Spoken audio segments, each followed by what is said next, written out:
नमस्ते। हर हर महादेव। आज बात करेंगे मैनिफेस्टेशन। हम अपनी ज़िंदगी को किसी भी चीज़ पाने के लिए कैसे आसान बनाएं। सिर्फ 5 मिनट अपने सपनों को एवरीडे दीजिए। सिर्फ 5 मिनट, मैंने ज़्यादा नहीं, सिर्फ आपकी ज़िंदगी के 5 मिनट मांगे। क्या करना है, जब भी आपको ऐसा लगे ना कि मैं अपने सपनों के विपरीत दिशा में जा रहा हूँ, तो अब अपना दिमाग वहाँ ले जाएं जो आप पाना चाहते हैं। जब हम छोटे थे तो हमें बहुत सारी चीज़ों को है ना रट्टू तोते की तरह बार बार कहा जाता था, पढ़ो लिखो पढ़ो लिखो पढ़ो लिखो, बोलते रहो। ठीक है। एक समय के बाद है ना, जैसे हम कोई गाना सुनते हैं ना, भूल से एक बार भी सुन लेते हैं ना तो गुनगुनाने लगते हैं। अगर कोई चीज़ याद करते हैं ना तो दिमाग में बैठ जाता है और मुंह से बार बार बोलते हैं। कोई कविता हो या कोई पोयम हो, कोई स्टोरी है, बार बार पढ़ते हैं ना तो दिमाग में याद हो जाता है, हम दूसरे को भी सुना देते थे। ठीक है। जब आप लगातार कोई गिनती एबीसीडी, छोटे बच्चे को देखो, बोल के देखो, वो खेलते खेलते ना उसे गुनगुनाते रहते हैं। छोटे बच्चे भी अपनी 1 2 3 1 2 3 और पहाड़े सब गुनगुनाते हैं, अगर वो बार बार एक ही चीज बोलते हैं। उसी तरह हमें भी अपने सपनों पे ना इसी लेवल पे काम करने की जरूरत है। आप है ना छोटे बच्चे की तरह बन के अपने सपनों से प्यार कीजिए। मैं आपको यकीन दिलाती हूँ, ऐसी कोई चीज नहीं जिसे आप अचीव नहीं कर सकते। बस आपको लगातार उसे बोलते रहना, जब भी याद। ऐसा नहीं कह रही हूँ कि टाइम सेट कर लीजिए, इतने से इतना कर लीजिए। हर एक समय अपने आप में है ना महान है, अद्भुत है आपके सपनों को पूरा करने के लिए। ठीक है। क्या करना है, अब जो पाना चाहते हो, 1 लाइन 2 लाइन का ना अफर्मेशन तैयार कर लो। वो एक सपना हो या 10 सपना हो, मगर इतना याद रखना, आप जो बोल रहे हो ना उस पे आपका स्वयं का विश्वास और भरोसा होना जरूरी है। अगर आप खाली बोले जा रहे हो और विश्वास नहीं कर रहे हो ना तो आपको उसका परिणाम नहीं मिलेगा। और परिणाम चाहिए तो सबसे पहले अपने ऊपर विश्वास रखो कि यस, मैं अचीव कर सकती हूँ। अगर आपको ऐसा लग रहा है कि आज तक मेरे साथ कुछ नहीं अच्छा हुआ, आपकी जितनी भी एज है, 20 22 25 35, एक बार पीछे पलट के देखना कि ऐसी क्या चीज़ है जो मुझे मिल गई है, बहुत आसानी से मिली। उस दिन आपको पता चलेगा कि विश्वास में इतनी ताकत है कि मेरे सपनों को तो सच कर ही सकते हैं। हाँ जी।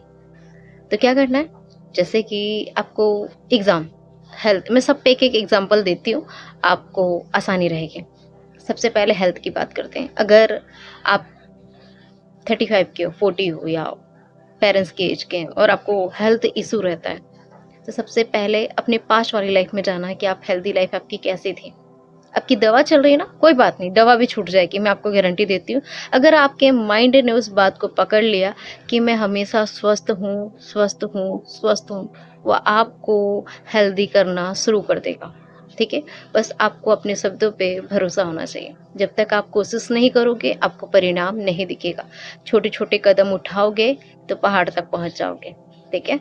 तो अपने माइंड को बार बार बोलिए, आई एम कम्प्लीटली हेल्दी, मैं संपूर्ण रूप से स्वस्थ हूँ, मेरा शरीर काम कर रहा है, मेरा शरीर मेरे एक एक शब्द को सुन रहा है। यस, आपका शरीर आपकी बात को सुन रहा है। जब आप 4 लोग के बीच में बैठते हैं और आप बोलते हैं मेरा हाथ दुख रहा है, मेरा पैर दुख रहा है, डॉक्टर की दवा काम नहीं कर रही है, तो वही करेगा ना जो आपने बोला है। एक तरफ आप स्वस्थ होने के लिए मंदिर में जाके प्रार्थना करते हैं और 4 लोग के बीच में अपने ही शरीर की बैंड बजाते हैं, तो डांस कौन करेगा उस बैंड पे? आप ही करेंगे ना। तो ध्यान रखना, वही बोलना, वही सोचना, वही महसूस करना जो आप अपनी ज़िंदगी में चाहते हैं। सो सिंपल है।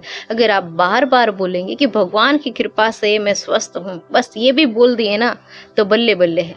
ठीक है। भगवान की कृपा से ज़िंदगी बहुत खूबसूरत चल रही है। ठीक है। मगर हम क्या करते हैं, देख लो कैसी ज़िंदगी आपके सामने ही है। ज़िंदगी का रोना लेके हम बैठे हैं और शिकायत भगवान से करते हैं। वो तो आपको हमेशा खूबसूरत ही ज़िंदगी दे के रखे हैं, हम ही अपनी ज़िंदगी को खूबसूरत बनाने के लिए पीछे भागे जा रहे हैं। ठीक है। तो याद रखना, सही शब्दों से ही आपकी ज़िंदगी संवर सकती है। अफर्मेशन एक ऐसा ऐसा ऐसा मंत्र, यंत्र, तंत्र, जादू है ना कि आपकी पूरी किस्मत कायाकल्प कर सकती है। आज तक हमारी ज़िंदगी में शब्दों का ही असर है। एक शब्द दिल में जगह बनाते हैं, एक शब्द दिल से यूं उतर जाता है।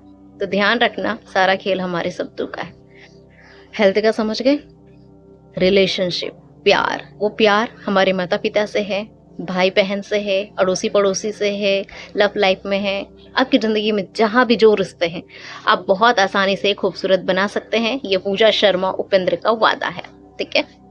अगर जिस दिन आपने बोला ना बस इतना याद रखना, अगर जो रिश्ता आपको मेंटल रूप से नीचे गिरा रहा है, आत्मसम्मान में नीचे एकदम ज़मीन में धँसा रहा है, तो कृपया करके ऐसे रिश्ते को अपनी ज़िंदगी में लाने की कोशिश ना करें।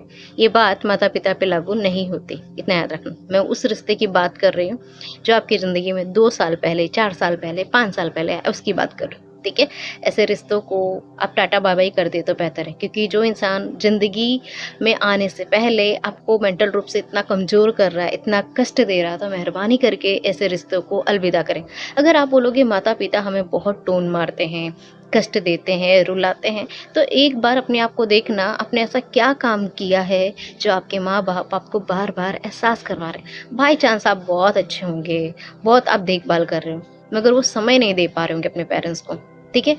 अगर आपके पेरेंट्स बहुत पुराने ख़्याल वाले और आप मॉडर्न ज़माने के, तो तालमेल बैठाने में थोड़ा ऊँच-नीच होगा, क्योंकि पुराने ख़्याल वाले ना वो आपका ख़्याल कर रहे हैं। वो बार-बार आपको टोकेंगे, ये मत कर, वो मत कर, इधर मत जा।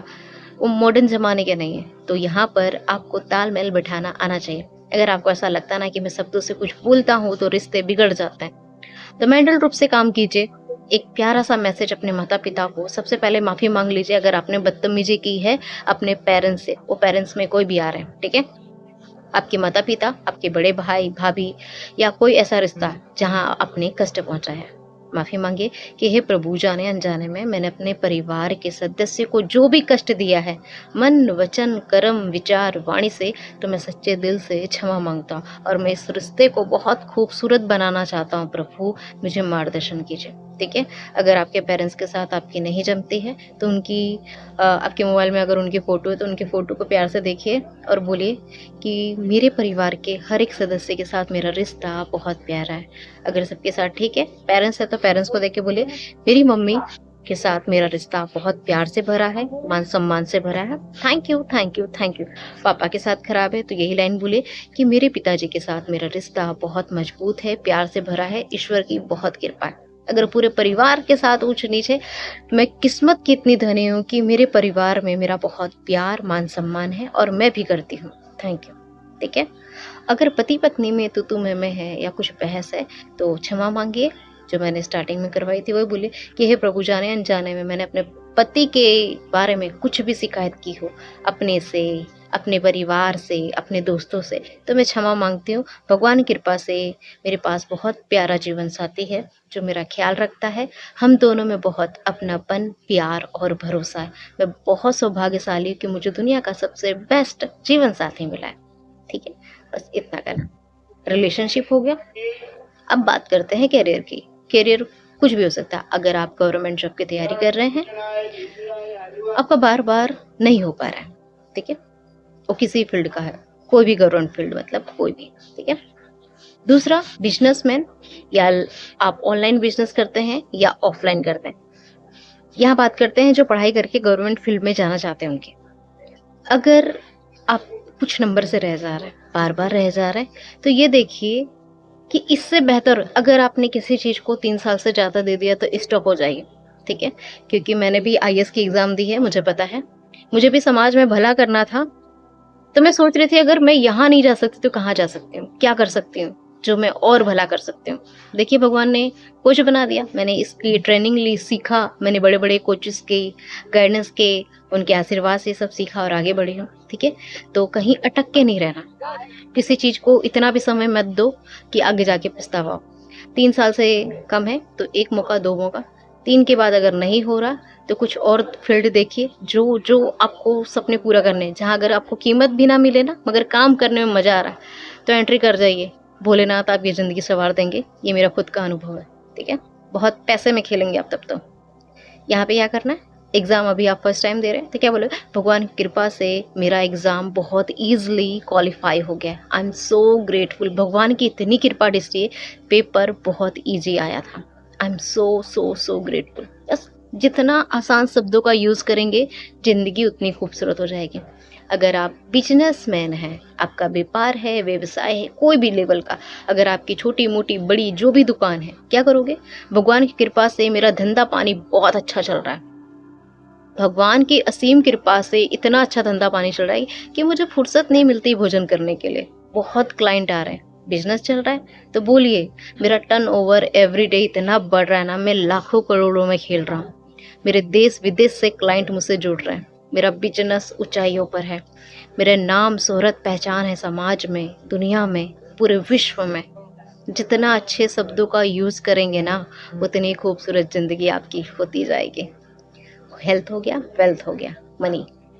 अगर आप चाहते हो कि लक्ष्मी माता कुबेर देवता की असीम कृपा दृष्टि हो, तो सबसे पहले पैसे के साथ दोस्ती कर लीजिए, क्योंकि पैसा है ना, हर जगह काम आता है, छोटी से छोटी, बड़ी से बड़ी ज़रूरत के लिए।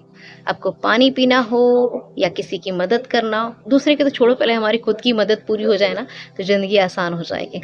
ठीक है? तो आपके पास जो भी पैसे हो, आपके पर्स में अगर 10 रुपया भी है ना, तो प्लीज़ ये भी बोलना कि हे प्रभु, आपका बहुत शुक्रिया कि कम से कम मेरे पास 10 रुपए। लोग मांगते हैं, देख लीजिएगा। आप बोलते हैं ना कि आज के समय में 10 रुपए में क्या नहीं होता। अरे 10 रुपए में आपका पेट भर जाएगा, एक बिस्किट की पैकेट आ जाएगी, आप आराम से पेट भर के खा सकते हैं। ठीक है? ये मत सोचना कि 10 रुपए में क्या नहीं आता। एक बार बाहर निकल के देखो लाचार बेबस लोगों को। ठीक है? सब। और दूसरी चीज़, पैसे की कदर करना सीखिए। जो भी है आपके बैंक अकाउंट में, आपके घर में, आपके पर्स में, जो भी पैसा है उसके लिए ग्रेटफुल हो जाए कि थैंक यू प्रभु, आपने जो भी धन दिया है उसके लिए मैं आजीवन आभारी रहूंगी, या बचपन से लेकर आज तक मुझे जो धन दिया गया है उसके लिए मैं धन्यवाद करती हूँ। आप पढ़ाई लिखाई की, काम की, आपके पास पैसे हमेशा रहे हैं, बस आप समझ नहीं पाए। वो 1 रुपया हो, 10 रुपया हो, या 10 लाख, क्या 1 करोड़, कदर कीजिए। ठीक है? जाने अनजाने में आपने पैसे का अपमान किया हो, तो कोई भी नोट हाथ में लेके उसको प्यार से देखिएगा और बोलिएगा, हे लक्ष्मी माता, जाने अनजाने में मैंने आपका अपमान किया और शब्द यूज़ किया। जैसे बोल देते हैं ना, हमारे पास पैसे कहाँ है, हमारे पास जहर खाने के लिए, पता नहीं अंडे संडे क्या क्या बोलते रहते हैं, मत बोला कीजिए। ठीक है? किसी दिन ऐसी व्यवस्था ऊपर वाला जहर खाने का कर देगा ना कि आप कल्पना भी नहीं कर सकते। इसलिए ऐसे शब्द मत बोलिए कि भगवान की कृपा से हमेशा मेरा पर्स और मेरा गुल्लक या मेरी तिजोरी आपके आशीर्वाद से भरी रहते हैं। इसलिए लक्ष्मी माता कुबेर देवता का हमेशा सम्मान कीजिए, एक एक रुपए की कदर कीजिए, पैसे के साथ दोस्ती कीजिए कि मेरी जिंदगी में हमेशा पैसा आता रहता है, हर दिशा से आता है, चारों दिशा से आता है। मेरे जीवन में पैसे की बारिश होती है, पैसे के मामले में बहुत खुश नसीब। हे देवी देवता, हे पूरे ब्रह्मांड, आपकी कृपा दृष्टि बस ऐसे ही बरसती रहे। धन्यवाद प्रभु जी, धन्यवाद। सच में खूबसूरत जिंदगी है मेरे। बस इतना ही तो आसान प्रोसेस है। अफर्मेशन जितना दिल से, जितना विश्वास के साथ गुनगुनाओगे, हर एक चीज अपने जीवन में पाओगे। घूमना फिरने के शौकीन, ठीक है? घूमने फिरने के शौकीन, तो भगवान को बोलो, भगवान मुझे घूमना फिरना बहुत पसंद है। I love luxurious life style. सच में प्रभु, मुझे ना आरामदायक जीवन बहुत पसंद है। मैं आराम से काम करूं, आराम से कमाऊं, अपना भी भला करूं, लोगों का भी भला करूं। ऐसा मार्गदर्शन, ऐसा माध्यम बनाओ प्रभु कि मैं आपका नाम रोशन कर दूं। बस जितना आसानी से हर चीज आप करेंगे, जिंदगी उतनी आसानी से खूबसूरत होगी। अगर आप अपनी जिंदगी को संवारने के लिए 5 मिनट नहीं दे सकते, तो बड़े सपने देखने आप बंद कर दीजिए। सीरियसली बोलती हूँ, मैं ज्यादा ताम झाम करके नहीं बोलूंगी। जो इंसान अपने लिए समय नहीं निकाल सकता, वो बड़े सपनों को देखने का हकदार भी नहीं है। So simple. मुझे किताब पढ़ने का बहुत शौक है, मैं अपने आप को समय देती हूँ। I love books. मुझे किताब बहुत पसंद है, क्योंकि इन्हीं किताब ने तो मेरी जिंदगी बदली है। ठीक है? जो चीज है उसकी कदर कीजिए और ईश्वर को हर क्षण, हर पल, हर एक चीज के लिए धन्यवाद कीजिए। देखिए आपके भाग्य का सितारा कैसे चमकता है। हमेशा हंसते मुस्कुराते रहिए। कोई भी सहायता की जरूरत है तो आप मेरे ग्रुप में जुड़ के मुझसे बात कर सकते हैं। भोलेनाथ आप सबकी मनोकामना पूर्ण करे जो आपके लिए सही हो। Good luck, God bless you. Her her Mahadev.